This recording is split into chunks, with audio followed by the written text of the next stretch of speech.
I was reading a little bit about you. You Mm, study freshwater ecology. You've also mm, become one of New Zealand's most outspoken voices on environmental protection. If a friend mm. had really no idea what you did, or how would you explain it in 1 to 2 sentences? Well, I'm a freshwater ecologist is my main area of study, but as an ecologist, I think we, more than any other scientific discipline, understand all of the interconnections or try to understand all of the interconnections and try to see the bigger picture all the time. So in that way, it's much more aligned with indigenous knowledge and that connectivity of everything. And so as opposed to the much more, I think, reductionist science in other aspects. We can see the bigger picture, and I can never look at an issue without seeing the bigger picture and all of the drivers and not just some kind of reductionist symptoms at the bottom. Mhm. Yes, so I was reading, and you started university in your early 30s, which is a hmm little unusual. Was there a specific moment or experience that pulled you into your work? No, I think I had wanted to go to university for a long time and just had been caught up in earning money and wanting to do other things. I've done lots of things like sailing across oceans and all sorts of crazy jobs. But I think it was just the opportunity to study had been something I'd wanted to do for a long time. And then there was a few things that opened up that made it available to me.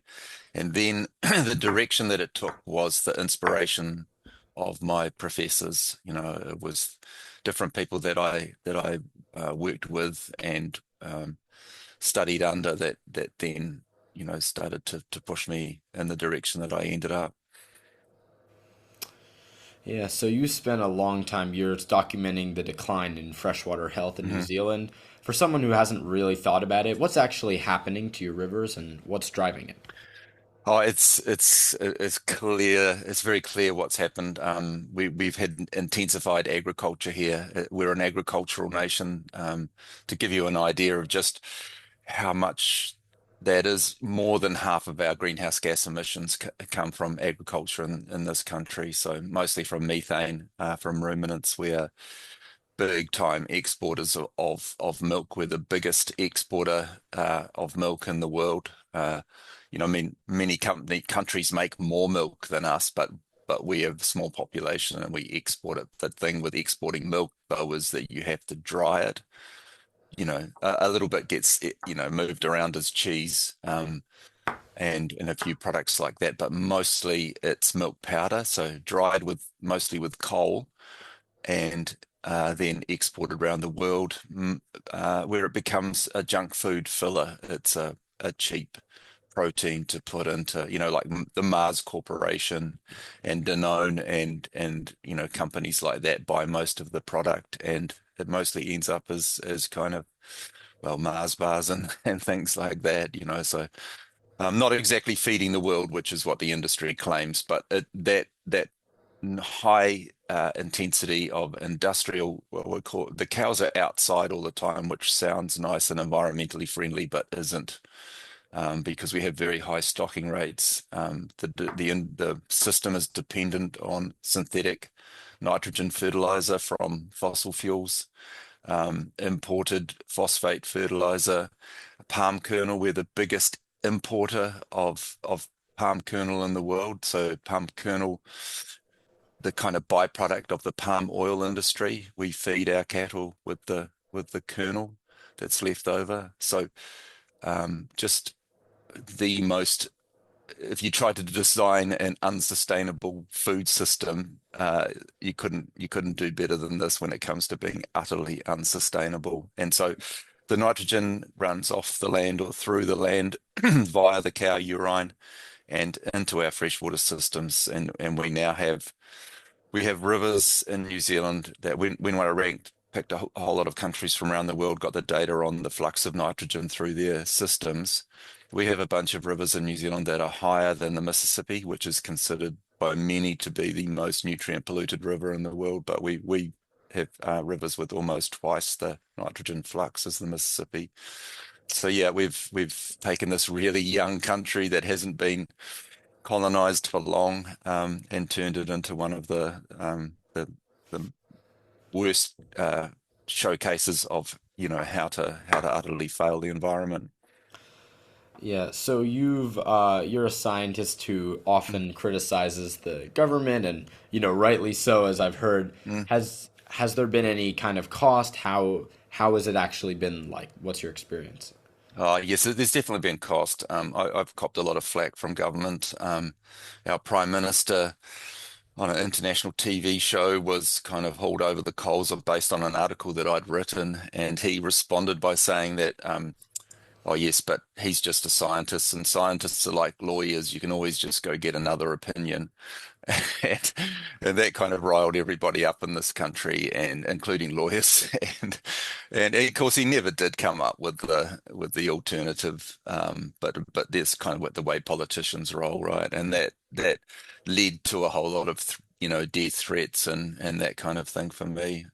So yeah, but I'm one of the rare cases where my advocacy and speaking up has actually, well, it's definitely been detrimental to getting funding and that kind of thing. But I'm currently employed at Victoria University in Wellington, and funded by a philanthropic trust who who saw that I'd been made redundant and jumped in and now pay my salary. So and they only did that because they knew about me because of my advocacy. So I'm one of the rare cases where speaking up does actually pay off. Yeah, so you've talked a lot about the gap between scientific evidence and policy outcomes. Mhm. Why does so much good environmental science just not translate into action? Where do you think there is a missing link? There's just that political influence as the politicians having, the systems being set up where they can put the judges and the commissioners that they want in place. They can make the system. We've got a quite an extreme government here at the moment that are throwing out nearly all of our environmental protections, a bit like what's happening in your country, I think, probably quite a strong linkage to that. And so it's that political influence. We have the science nailed in most of these cases. We know exactly what the problem is. We know what the cause is, but you get the politicians, wanting to maximize the here and now for while they're in power. So they want to maximize the GDP, or the money that maximize these industries that bring in money, and don't think about the future. They discount the future completely, and that's where we get into this problem. So the only way now that I get my science to actually make a difference, and this is mostly what I do now, is an expert witness in court cases for organizations that are taking legal action to get change. And that's we have been successful, although then they go change the law. But in the short term, that's where science can actually make a difference, and that's been my experience, and that's why that's mostly what I do now. So, on a scale from 1 to 5, 5 being the Mhm. most urgent, how worried should the average New Zealander or really anyone be about the state of freshwater globally over the next 10 years and why that particular number? Well, I mean, it's 5. We should be incredibly concerned. Fresh. We don't live without drinkable fresh water. We can't grow food without fresh water. And so, we've run down our aquifers. We've contaminated our aquifers. We've filled our rivers with nutrients. We have here in New Zealand, and would be the same for most countries. In the headwaters where we don't do anything, we still have beautiful, pristine, high quality water. It's what happens as you move down the watershed that you see where everything goes wrong, and so. Um, there are a whole bunch of crises, existential crises coming at us, and they're all. It's so important to understand this, that freshwater is one of these crises, the poly crisis or the meta crisis. Um, Climate change is one of them, but they're not individual problems that can be fixed. They're all symptoms of overshoot, and that's what we need to understand. And it's no good it's no good us putting everything into fixing the freshwater problem if we still have a climate problem, or fixing a climate problem if we still haven't addressed freshwater and fishing out oceans and soil depletion and all of these other things. So really important for people to get that we have to fix all or nothing, and the way to fix all is to reduce consumption and reduce overshoot. We not stop exceeding the planetary boundaries is what we must do. Hmm. So a little bit segue from your Mhm. question or in your answer. What is one specific thing that a regular person who may not be a scientist or a policymaker Mhm. can actually do that makes a difference? I think for the average person, and there's plenty of evidence to support this, is to get rid of meat out of your diet. Starting with ruminant meat as being the most important, but reducing your meat intake would be the most influential change that you could make in your life for the good of the planet, for water, for climate, for all of those things.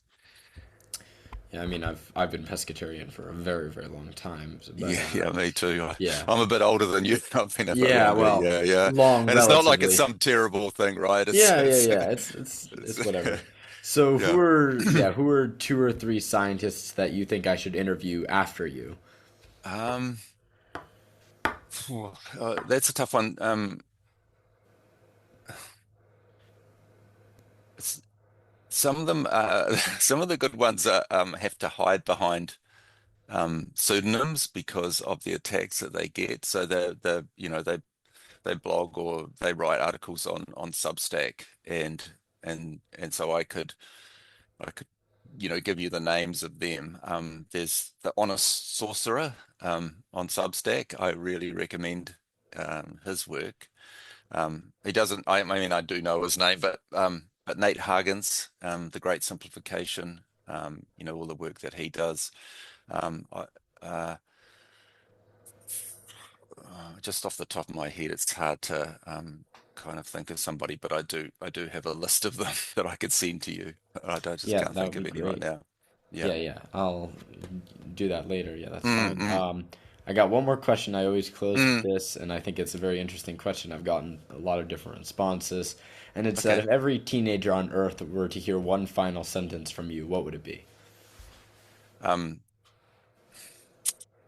I think it comes back to that overshoot thing that we need to understand that we are, and I mean we as in the wealthier people on the world that are probably listening to these things, people of North America and New Zealand, 50% of New Zealanders are in the top 10% globally, and I don't know what the ratio is in the US, but it's the wealthy people who are causing most of the problems. We're responsible for most of the emissions and most of the harm. And we have to understand that we can't keep living like this, that we're exceeding planetary boundaries. Overshoot is our problem. Yeah, that's all I really have for you. I really appreciate Okay. you taking the time.